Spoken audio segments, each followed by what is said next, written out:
کہ اس سے مراد شان مولائے کائنات ہے کہ وہ اپنے رب کی بارگاہ میں اکثر رکوع کرتے ہیں، سجود کرتے ہیں، اور سجدے کی حالت تو یہ ہوتی ہے کہ جب سیدنا علی کرم اللہ وجہہ الکریم کے پاؤں میں ایک تیر پیوست کر دیا گیا، پیوست ہو گیا، اسے ہاتھ لگاتے تھے تو حضرت علی رضی اللہ تعالی عنہ کے تیر سے تڑپ جاتے تھے۔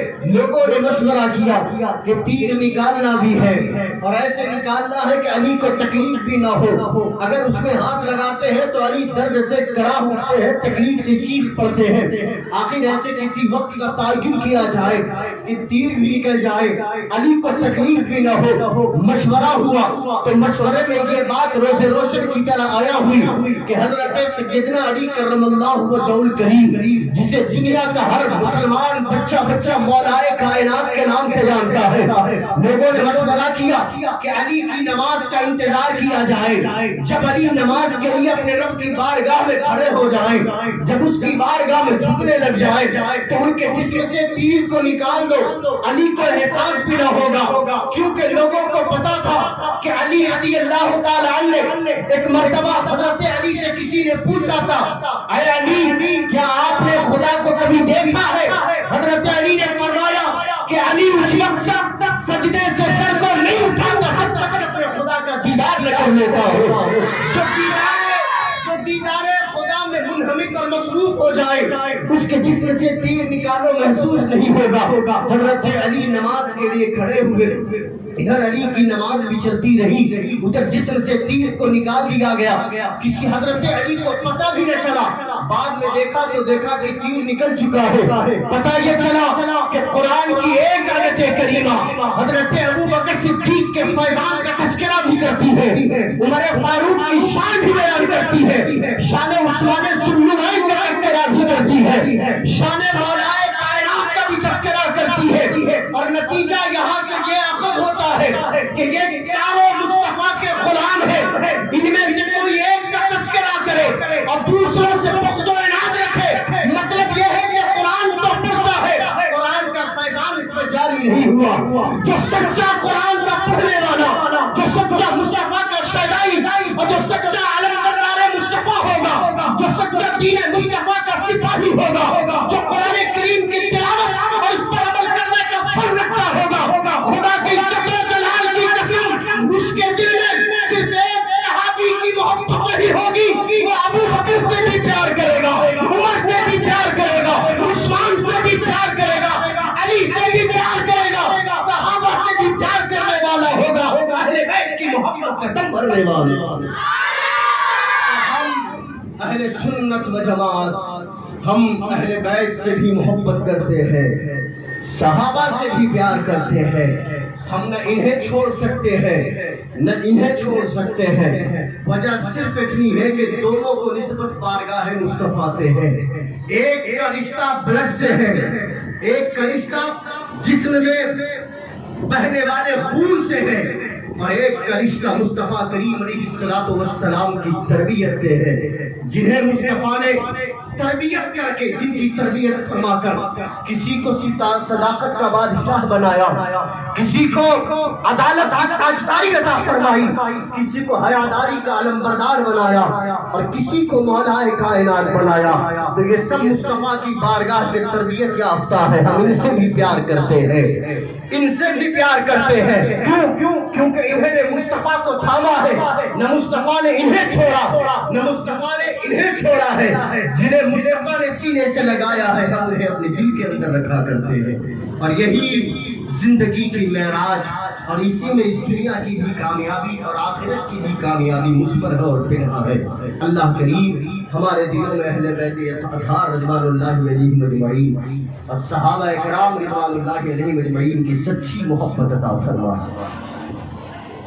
تو سیدنا عمر فاروق رضی اللہ تعالیٰ عنہ، جن کے بارے میں اللہ عز و جل نے ارشاد فرمایا کہ وہ کفر پر بجلیاں بن کر برستے ہیں، فرمایا کفر پر بڑے سخت ہیں، اور سختی تو ایسی کہ مت پوچھے۔ حضرت ابو بکر، حضرت عمر فاروق رضی اللہ تعالیٰ کی سختی تو ایسی کہ زمانہ اس کی مثال دے، اور کوئی مثل عمر نظر نہیں آتا ہو، اور یہ اسلام لانے سے پہلے بھی بڑے شریف، بڑے بہادر، بڑے جوامر، بڑے قوی، بڑے مضبوط، بڑے نڈر، بڑے بہادر تھے۔ اسلام لانے کے بعد بھی دامن مصطفیٰ کی جب ہوا لگی تو جو کفر کے لیے تلوار بلند ہوتی تھی، وہی تلوار اب کفر کا رخ موڑنے کے لیے اور گردن کاٹنے کے لیے مصطفیٰ کریم علیہ السلام کی بارگاہ سے نکلا کرتی ہے۔ حضرت سیدنا عمر فاروق رضی اللہ تعالیٰ عنہ آقا کریم علیہ السلام کی بارگاہ میں تقریباً 40 افراد اسلام قبول کر چکے ہیں، مردوں کی شکل میں، اور عورتوں کی شکل میں ایک روایت کہتی ہے 9 عورتیں، ایک روایت کہتی ہے کہ 7 عورتیں۔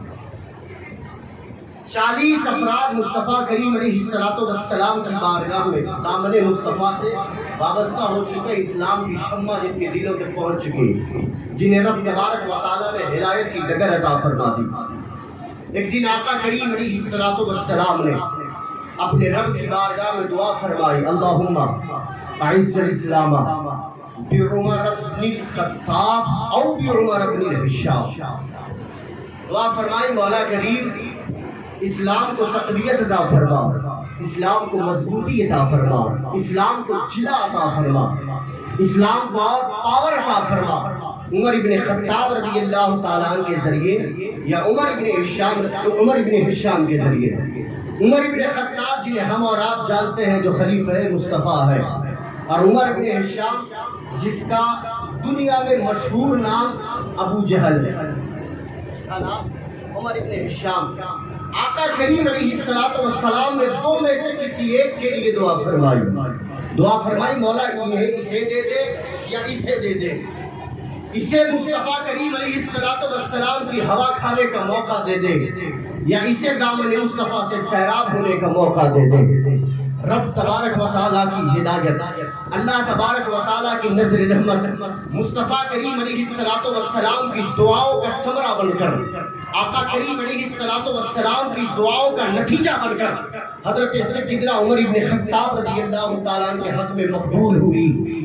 ابھی چند دن بھی نہ ہوئے تھے، بعض راویوں نے تو یہاں تک لکھا کہ بعد نماز عصر مصطفیٰ کریم علیہ السلام نے دعا مانگی، اور دوسرا دن ہوا کہ حضرت عمر ابن خطاب رضی اللہ تعالیٰ دامن مصطفیٰ سے وابستہ ہوتے ہوئے نظر آئے، اور یوں ہی نظر نہیں آئے، آپ دیکھیں تو صحیح، ایک مجلس شورا منعقد کی گئی، ایک میٹنگ بلائی گئی۔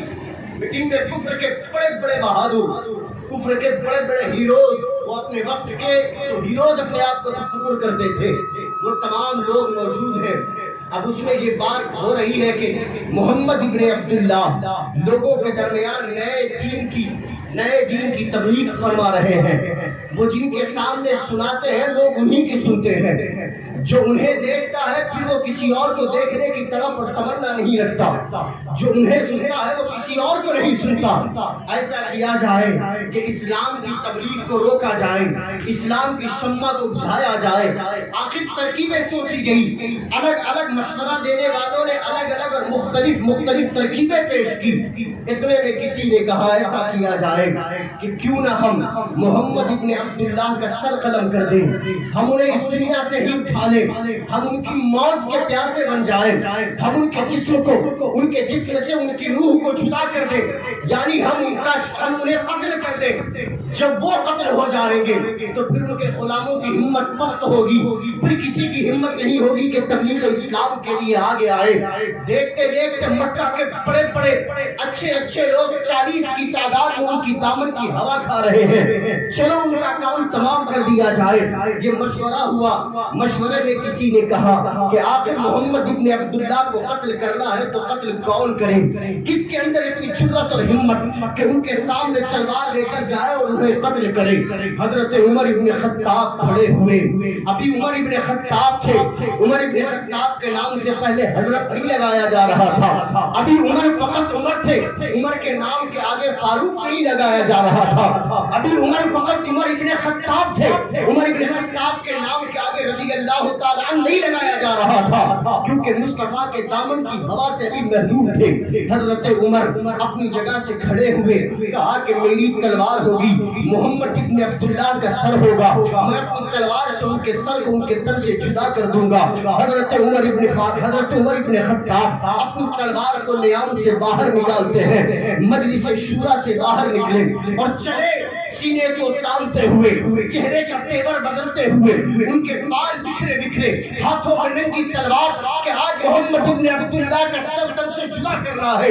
ذرا ملاحظہ تو کریں، سوچ کر دیکھیں کہ آقا دو عالم علیہ السلام جن کے چہرے کی قسمیں قرآن کھاتا ہو، جن کے زلفوں کا تذکرہ قرآن کرتا ہو، جن کے دندان کا تذکرہ قرآن کرتا ہو، جن کے ہونٹوں کا تذکرہ قرآن کرتا ہو، جن کے سینے کا تذکرہ قرآن کرتا ہو، جن کے ہاتھوں کا تذکرہ قرآن کرتا ہو، جن کے پشت کا تذکرہ قرآن کرتا ہو، جن کی پیٹھ کا تذکرہ قرآن کرتا ہو، جن کے قدموں کا تذکرہ قرآن کرتا ہو، جن کی بیویوں اور بچوں کا تذکرہ قرآن کرتا ہو، ان کا سر قلم کرنے عمر گھر سے نکلے ہیں، ہاتھوں میں ننگی تلوار ہے، راستے میں چلے جا رہے ہیں کہ ایک شخص ملتا ہے، پوچھتا ہے اے عمر، تیور بدلا بدلا لگتا ہے، جانے کا ارادہ کہاں ہے؟ حضرت عمر ارشاد فرماتے ہیں میں نے سنا ہے مکہ المکرمہ میں محمد ابن عبداللہ لوگوں کے دین سے پھیرنے کی کوششیں کر رہے ہیں، آبا و اجداد کے دین سے پھیرنے کا کام کر رہے ہیں، میں چلا ان کے خون کا پیاسا بن کر، میں چلا ان کے سر کو ان کے تن سے جدا کرنے کے لیے۔ اس شخص نے سنا اور کہا اے عمر، بعد میں محمد ابن عبداللہ کی چوکھٹ پہ جانا، پہلے اپنے گھر کی خبر تو لو، وہاں تمہاری بہن بھی کلمہ پڑھ چکی، وہاں تمہارا بہنوئی بھی کلمہ پڑھ چکا ہے۔ حضرت عمر اپنے گھر کی طرف رخ کرتے ہیں، اندر جیسے ہی قدم رکھتے ہیں آواز کانوں سے ٹکرائی، قرآن کریم کی تلاوت ہو رہی تھی۔ بعض روایتیں کہتی ہے کہ قرآن کی سورہ طٰہٰ کی تلاوتیں تھی، بعض نے کہا سبح للہ ما فی السماوات و ما فی الارض کی تلاوت ہو رہی تھی، کانوں سے عمر کے قرآن کی آیتوں کا ٹکرانا تھا۔ ایک روایت تو کہتی ہے کہ عمر نے پہلے بہن کو مارا، عمر نے بہنوئی کو پیٹا اور اس کے بعد پوچھا کہ کیا پڑھ رہی ہو، لیکن بعض روایتیں کہتی ہے کہ نہیں عمر نے جیسے ہی گھر کے اندر قدم رکھا، وہ اہل عرب تھے، عربی جانتے تھے، قرآن کی آیتوں کی تلاوت جیسے ہی عمر کے کانوں سے ٹکرائی، عمر کے کانوں سے کفر کا زلزلہ ختم ہوا، عمر کے کانوں سے قرآن کی تلاوت ہوتی ہوئی عمر کے دل تک پہنچتی ہے، زبان سے برجستہ نکلا اے میری بہن کیا تلاوت کر رہی تھی، دوبارہ سناؤ، کیونکہ میں نے آج سے پہلے ایسا کلام کبھی سنا ہی نہیں۔ حضرت عمر فاروق رضی اللہ تعالیٰ نے تلاوت کلام مجید سنی، آقا کریم علیہ السلام کے غلام حضرت عمر فاروق رضی اللہ تعالیٰ تلاوت کلام مجید سنتے ہیں۔ ہم اور آپ قرآن کی جب تلاوت کرتے ہیں، سننے کی بات تو بڑی دور کی ہے، ہم تلاوت کریں تو تلاوت کا اثر نہ ہو، ہم تلاوت کریں تو تلاوت کا اثر نہ ہو، وہ تلاوت کر نہیں رہے تھے، تلاوت سن رہے تھے، ادھر قرآن کی تلاوت ہو رہی تھی، ادھر عمر فاروق رضی اللہ تعالیٰ کے دل سے کفر چھٹ رہا تھا۔ اسی لیے قرآن کریم کی تلاوت کی عادت بنائیں اور ساتھ ہی ساتھ قرآن کریم کی تلاوت بھی اور تلاوت کا ترجمہ بھی پڑھنے کی کوشش کریں۔ ایسا تو نہیں کہ ہماری موت ہو جائے اور ہم نے موت سے پہلے ایک بار بھی قرآن کا ترجمہ نہیں پڑھا تو ہمیں پتہ کیسے چلے کہ ہمارا رب ہم سے باتیں کیا کرتا ہے، ہمارا خدا ہم سے کہنا کیا چاہتا ہے۔ ہم جتنا محفلوں میں سن لیں، جتنا علماء سے سن لیں، جتنا تقریروں میں سن لیں، جتنا اردو کی کتابوں میں پڑھ لیں، اتنا ہی نہ، لیکن اگر سچے مومن بننے کی ضد ہے، اگر حقیقت میں مصطفیٰ کریم علیہ السلام کے غلام کی حیثیت سے زندگی جینا چاہتے ہیں تو ہمیں چاہیے کہ قرآن کریم کی تلاوت ترجمے کے ساتھ کریں، تاکہ زندگی میں ایک مرتبہ ہمیں یہ تو کم از کم پتہ تو چلے کہ ہاں ہمارا رب ہے، اپنے بندوں سے اس کا خطاب کا طریقہ کیا ہے، لہجہ کیا ہے۔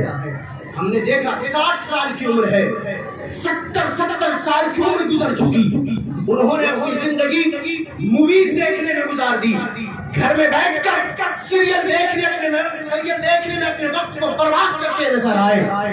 ہم نے بوڑھوں کو دیکھا جن کی داڑیاں سفید ہو گئی, لیکن قرآن سے رشتہ اتنا دور نظر نہیں آتا, قرآن سے رشتہ بناتے ہوئے نظر نہیں آئے. نتیجہ یہ نکلا کہ قبر میں پاؤں لٹک گیا, موت کا فرشتہ انہیں اپنی آغوش میں لینے کے لیے تیار کھڑا ہے, روح قفس منصری سے پرواز کر گئی, لیکن تلاوت کی توفیق نصیب نہ ہوئی. لہذا ذہن نشین کریں, آپ ینگسٹر ہیں, آپ کی ایج بہت کم ہے, اپنی زندگی کا ایک مشن بنائے کہ ہمیں اپنے خدا کے کلام کو پڑھنا بھی ہے, اور صرف پڑھنا نہیں سمجھنا بھی ہے, تاکہ قرآن بھی پڑھے, ترجمہ بھی پڑھے, رب توفیق دے تو تفسیر بھی پڑھے, پتہ تو چلے کہ آپ کا خدا آپ سے باتیں کیسی کرتا ہے, آپ کا خدا آپ سے باتیں کیسی کرتا ہے, گفتگو کیسے کرتا ہے. جب یہ کرنے کی عادت ہوگی تو پھر قرآن کی تلاوت کا یہ فائدہ نظر آئے گا کہ رب کے حبیب علیہ السلام نے ارشاد فرمایا کہ اگر تم چاہتے ہو کہ اپنے خدا سے باتیں کرو تو کلام خدا کی تلاوت کیا کرو, کیونکہ جو قرآن پڑھتا ہے گویا کہ وہ خدا سے باتیں کیا کرتا ہے. ہم قرآن کی تلاوت کے عادی بنے, قرآن کی تلاوت کو اپنی زندگی کا شعار بنائیں. عمر نے تلاوت کلام مجید سنا, کانوں سے تلاوت کا اثر دل کی دنیا تک پہنچا. ابھی دامن اسلام سے وابستہ نہ ہوئے تھے. عمر اپنے گھر سے باہر نکلے اور گئے دار ارقم کی طرف. دار ارقم وہ مقام, حضرت ارقم کا وہ گھر جس میں سرور انبیاء علیہ السلام اپنے چند غلاموں کے ساتھ اس جگہ پر تشریف فرما تھے. کتنے غلام تھے؟ تقریباً 40. بعض روایتیں 39 کے بارے میں کہتی ہے, لیکن اکثر راویوں نے 40 کا عدد شمار کیا. 40 صحابہ اکرام موجود تھے. دار ارقم میں سرور انبیاء علیہ السلام تشریف فرما. ابھی جو اسلام کی باتیں ہو رہی تھی وہ چھپ کر ہو رہی تھی, اس لیے گھر کے اندر تھے, کمرہ بند تھا, دروازہ بند تھا, اور اسلام کے بارے میں باتیں ہو رہی تھی. جو کوئی نیا مسلم بنتا وہ اسی صف میں آ کر بیٹھ جا رہا تھا. جب اسلام کی تبلیغ آگے بڑھی, جو اسلام قبول کرتا تھا وہ اسی صف میں آ کر بیٹھ جاتا تھا, اسی گھر میں آ کر رہتا تھا. چھپ کر لوگ اسلام کی باتیں کر رہے تھے. کیوں؟ کیونکہ یہ وہ دور تھا کہ جب اسلام کے قبول کرنے والوں پر پتھر برسائے جاتے تھے. اسلام کے قبول کرنے والوں کو گرم ریت پر لٹایا جاتا تھا. اسلام کے قبول کرنے والوں پر تنقیدیں کسی جاتی تھی, کمنٹس پاس کیے جاتے تھے. محمد عربی علیہ السلام کی غلامی کا دم بھرنے والوں کو نفرت کی نگاہوں سے دیکھا جاتا تھا. سرور انبیاء علیہ السلام کی بارگاہ میں رہنے والے صحابہ اکرام کو لوگ بڑی بے عزتی سے اور بڑی نفرت کی نگاہوں سے دیکھا کرتے تھے. یہ اس دور کی باتیں ہو رہی ہیں. چھپ کر اسلام کی باتیں ہوتی تھی, چھپ کر اسلام کی باتیں ہوتی تھی. حضرت عمر بن خطاب رضی اللہ تعالی عنہ دار ارقم کی جانب چلے, ہاتھوں میں ننگی تلوار ہے. جیسے ہی آقا کریم علیہ السلام کی بارگاہ میں پہنچے, دروازے پہ دستک دی. اندر سے ایک صحابی رسول نے دیکھا کہ سامنے عمر ہے, دروازے کے باہر عمر ہے اور ہاتھ میں ننگی تلوار ہے. پلٹ کر عرض کیا, یا رسول اللہ, عمر کے ہاتھوں میں ننگی تلوار ہے, عمر کا ارادہ نیک نظر نہیں آتا. ابھی انہوں نے اتنا کہا تھا کہ حضرت سیدنا امیر حمزہ رضی اللہ تعالی عنہ آقا کریم علیہ السلام کے بہادر چچا, مشفق چچا, وہ ارشاد فرماتے ہیں کہ اگر عمر کا ارادہ نیک ہے تب تو بات ٹھیک ہے, لیکن اگر عمر کا ارادہ نیک نہیں ہوگا تو عمر کی ہی تلوار سے عمر کی گردن کو کاٹ دیا جائے گا. اب دروازہ کھولا گیا. ایک طرف کفر کا علم بردار بن کر آنے والا عمر تھا, اور ایک طرف اسلام کی شمع لوگوں کے دلوں تک پہنچانے کی ذمہ داری نبھانے والے محبوب خدا تھے. ایک طرف آمنہ کے رخت جگر تھے, اور ایک طرف خطاب کا بیٹا عمر تھا. ایک طرف زہرا کے بابا کھڑے ہوئے تھے, اور ایک طرف کفر کا سپاہی بن کر عمر کھڑے ہوئے تھے. ایک کی آنکھوں میں خون کی پیاس نظر آتی تھی, اور ایک کی آنکھوں میں ایمان کی شمع روشن نظر آتی تھی. کفر نے اپنے پورے زور کو لگایا. ادھر مصطفیٰ کریم علیہ السلام کاشانِ نبوت سے نکل کر, یعنی دار ارقم سے نکل کر کھڑے ہوئے ہیں.